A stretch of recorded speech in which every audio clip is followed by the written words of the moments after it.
জুনা কেতিয়াবা দীঘলো হ'ব পাৰে কেতিয়াবা ছুটিও হ'ব পাৰে আৰু যিবিলাক জুনা অক্ষৰ বেছি আছে সেইবিলাকক দীৰ্ঘ একাৱলী আৰু যিবিলাকত অক্ষৰ কম আছে সেইবিলাকক কি কয় হ্ৰস্ব একাৱলী এতিয়া আমি দীৰ্ঘ একাৱলী চাই লওঁ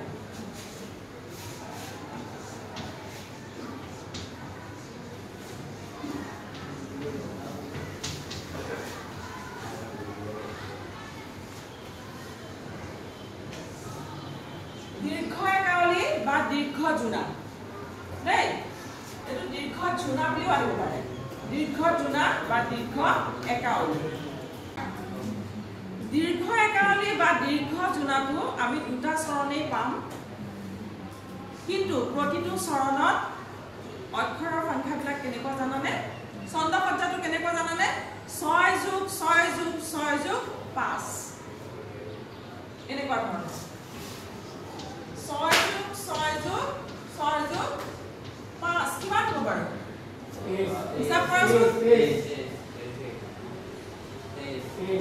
23 মাত্ৰা তেনেকুৱা দুটা চৰণ থাকে গতিকে আৰু এটা চৰণ 6 যোগ 6 যোগ 6 যোগ 5 মুঠতে কিমান হ'ব মুঠতে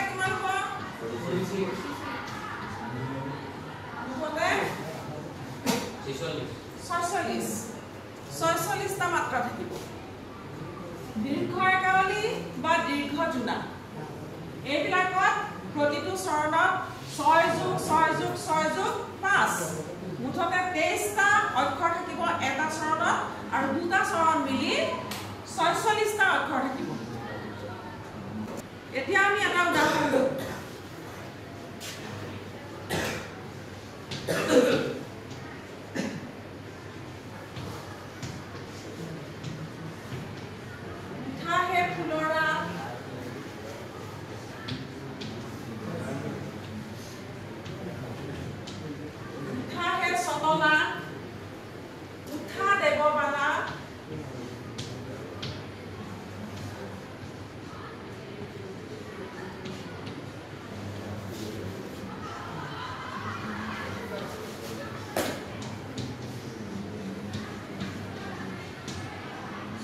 স্বৰূপ ধৰি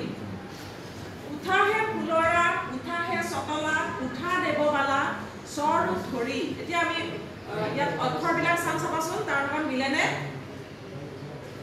উঠাহে ফুলৰা এইখিনিলৈকে কেইটা 6টা হয়নে নহয় হয়নে উঠাহে চতলা কেইটা 6টা উঠা দেৱবালা 6টা হয়নে স্বৰূপ ধৰি কেইটা 5টা গতিকে এতিয়া ইয়াৰ সৈতে মিলিলে নাই 6 6 6 5 হয় এইটো এটা চৰণ উঠাহে ফুলৰা উঠাহে চতলা উঠা দেৱবালা স্বৰূপ ধৰি পূৰ্ণ হ'ল আজি 7 বছৰ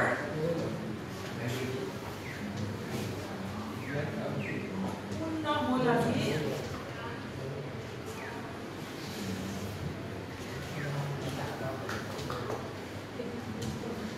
7 বছৰ আৰু কতকাল থাকিবা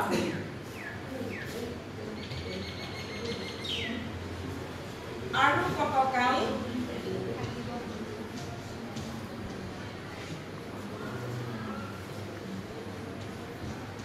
থাকিবা থাকিবা কৰি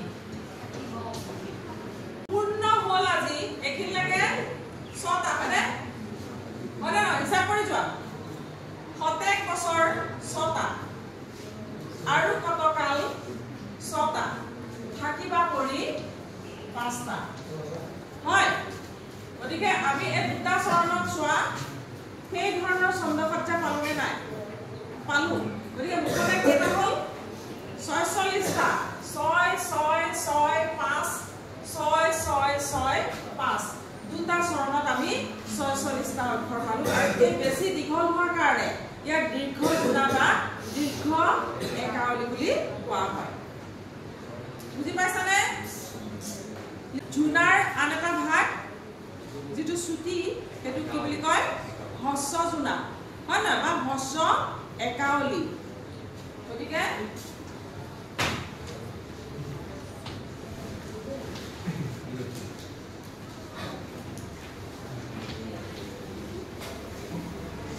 হস্ৰ একাৱলী বা হস্ৰ গুণা ইয়াত আমাৰ যিটো অক্ষৰৰ সংখ্যা এনে ধৰণৰ 6 যোগ 4 মানে 10 মাত্ৰাকৈ থাকে 6 যোগ 4 10 মাত্ৰা যেহেতু ছুটি ছুটি হস্ৰ জোনা দীৰ্ঘ জোনাতকৈ বা দীৰ্ঘ একাৱলীতকৈ ছুটি অক্ষৰৰ সংখ্যা কম হ'ব লাগিব সেইকাৰণে আমি ইয়াত কি পালো 6 যোগ 4 মানে এটা চৰণত 6 মানে এটা পৰ্বত 6 ইটো পৰ্বত 4 ঠিক তেনেকে দুইটা পৰ্ব মিলি মাত্ৰ কিমান মাত্ৰাহে হয় 20 মাত্ৰাহে হ'ব 20 মাত্ৰা গতিকে আমি এটা উদাহৰণ লৈছো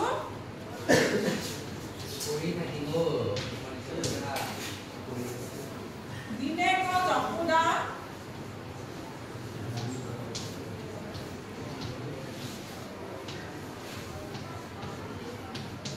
নন্দ জায়া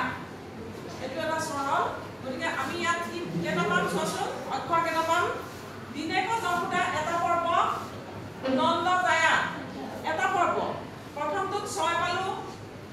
তাত 6 আছে 6 পালো দ্বিতীয়টোত কিমান পালো 4 মুঠতে কিমান হ'ল 10 মাত্ৰা মানে তাৰ পিছৰটো আমি তেনেকৈ পাম আপুনি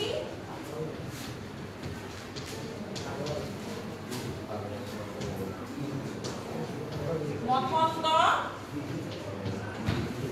দধি গয়া